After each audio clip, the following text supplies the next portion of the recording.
Fala, turma do 7º ano, tudo bem com vocês? Na aula de hoje nós vamos continuar a estudar os 5 grandes reinos dos seres vivos.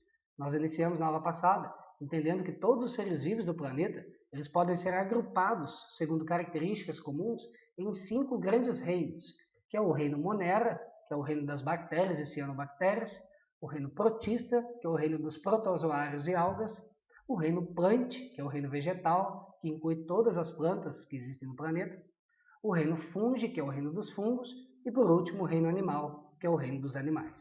Então, na aula passada, nós vimos algumas características sobre o reino Monera e o reino Protista. Hoje nós vamos estudar um pouquinho o reino Fungi, que é o reino dos fungos. Os representantes desse grupo eles são popularmente conhecidos como bolores, mofos, leveduras, cogumelos. Então, existe uma nomenclatura muito diversa, uma nomenclatura popular muito diversa que se refere aos representantes desse grupo. O fato é que todos os representantes do reino fungi, eles possuem células eucariontes, que são aquelas células que possuem núcleo organizado.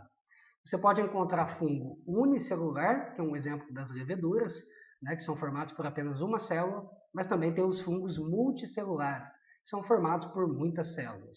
Inclusive aqui na foto você consegue ver aqui, olha, nessa primeira aqui o cogumelo, né, que é um fungo multicelular.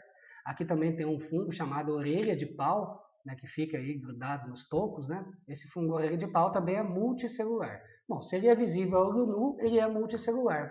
Diferente aqui dessa imagem, que é uma imagem de microscopia, que está mostrando para você justamente um fungo unicelular, formado por apenas uma célula.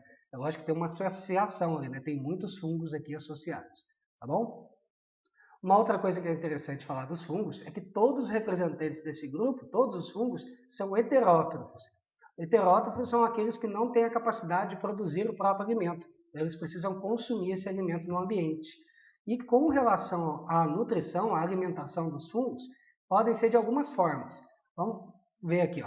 Os fungos podem ser chamados de sapróbios, que é o exemplo aqui da imagem. Sapróbios são aqueles fungos que se alimentam de matéria morta. Então, por exemplo, tem aqui na imagem, olha, mostrando para você um fungo. Então, ele produz esporos. Esses esporos são muito pequenos, a gente não consegue enxergar, e eles são muito leves. Então, o vento carrega esses esporos para todos os lugares. Dentro da nossa casa tem muitos esporos de fungo. E aí, quando esses esporos caem no alimento, eles começam o processo ali, né, que eles fazem para produzir, né, para obter o seu alimento. Então, eles começam a apodrecer esse alimento que está lá em cima da mesa. Né? Então, veja aqui o exemplo do pão, né, cheio de como é que chama? Bolor, mofo, enfim. Então, isso acontece com muitos dos nossos alimentos porque os esporos do fungo caem ali, ele começa a se reproduzir e aí, né, toma completamente o nosso alimento. Então, esses fungos são chamados de sapróbios, se alimentam de matéria morta. Existem alguns fungos que são chamados de parasitas. Esses fungos parasitas, eles se alimentam, né, retiram seus nutrientes de um ser vivo. Então, para ser parasita, ele vai parasitar um ser vivo. Inclusive, pode parasitar o ser humano, causando doenças, como, por exemplo, as micoses. Frieiras, micoses, são resultados de fungos que estão se alimentando ali na sua pele, então acaba, né, causando doenças em nós. Mas não só na gente, eles podem parasitar plantas também, e aí causa problemas né, com plantações, acaba causando muita destruição e perdas econômicas. Existem alguns fungos que são chamados de simbiontes, como está representado aqui na imagem. Olha. Você tem aqui um fungo, que é o cogumelo, ele tem aqui ó, essa haste aqui, nós chamamos de corpo de frutificação, e o chapeuzinho aqui é chamado de micélio.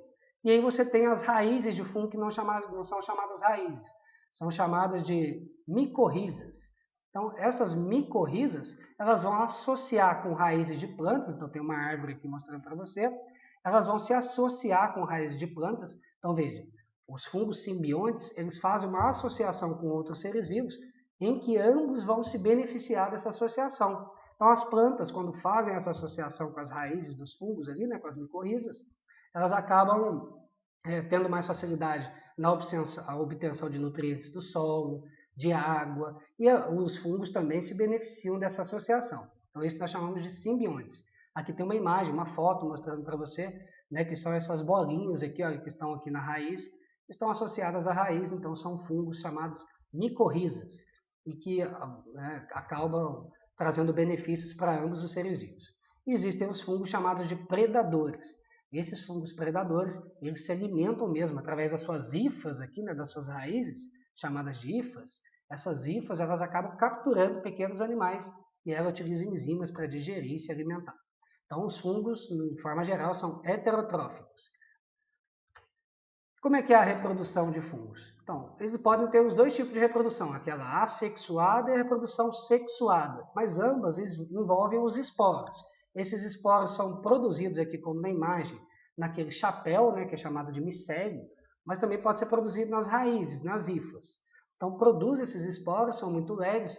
Esses esporos podem ser esporos sexuais, que vão, né, fecundar um outro fungo, mas também podem ter os esporos assexuais, são aqueles que caem no solo, começam a sofrer lá divisões binárias, né, e produzir um outro fungo. Então podem ser dos dois tipos, tudo bem? Esses esporos eles podem ser dispensados, então, pelo ar, como eu já tinha falado, pela própria água, e quando eles germinam, eles formam colônias e aí sim formam um novo fungo, tudo bem?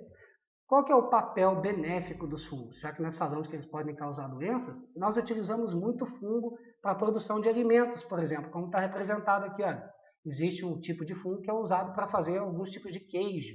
Então, essas marcas pretas aqui no meio do queijo é um tipo de fungo que é utilizado ali na fabricação do queijo e o pessoal gosta muito. Esse queijo, inclusive, é chamado de gorgonzola, né? O pessoal deve conhecer aí. Existem alguns fungos que nós comemos in natura, come o próprio fungo, o chapéuzinho ali, né? O micélio, que é esse exemplo aqui do cogumelo, aqui, né? Que é o shiitake, né? Que a gente come em casa. Os fungos também são utilizados na fabricação de pães, bolos, porque eles fazem um processo chamado de fermentação.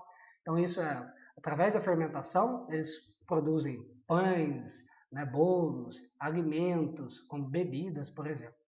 E também tem um outro papel importante que é na fabricação de medicamentos. Existem medicamentos e vacinas que são feitos a partir de fungos. Tudo bem? Então essa era a nossa aula de fungo. Se tiver alguma dúvida, me procure. Era isso por hoje. Fiquem bem aí, fiquem em casa. Muito obrigado.